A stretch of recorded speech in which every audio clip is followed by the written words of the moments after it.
Our top story tonight, Iran has launched missile strikes on a base where American service members are stationed in Qatar, a key U.S. military hub in the region.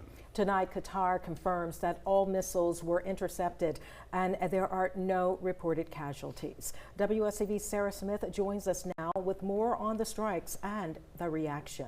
Well, the situation escalated quickly as Iran responded to the U.S. bombing of 3 of its nuclear sites over the weekend. In a carefully coordinated strike, Iranian missiles targeted the largest U.S. military installation in the Middle East. Now, this all began on Saturday when U.S. forces launched a surprise attack on their 3 Iranian nuclear facilities. Those strikes were intended to halt when the president described as an imminent threat of weapons development. Back here at home, there's growing concern that today's retaliation could mark the beginning of a broader conflict in the Gulf.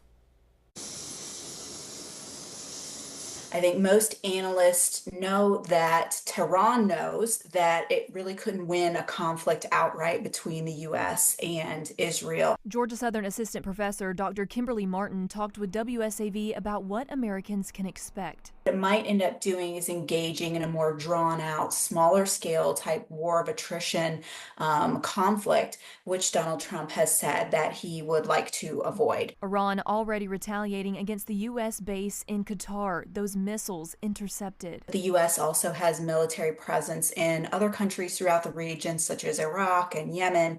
So this is something that is very likely that Iran will continue to do. Whether military personnel based in the coastal empire would join the already 40,000 American troops there, Martin says is dependent on Iran's next moves. Just having those military installations abroad makes a difference. And if this does rise to the point where the president and even Congress decides to take military action, then that obviously would have very direct impact on the folks that live in this area.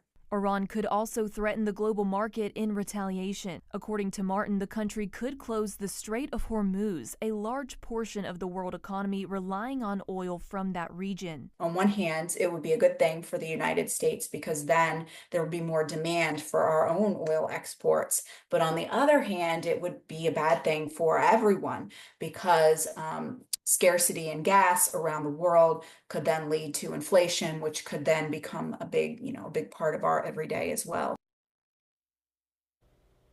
And this all began Saturday when U.S. forces launched a surprise attack on 3 Iranian nuclear facilities. No other targets have been expected. Sarah Smith, WSAV News 3, on your side.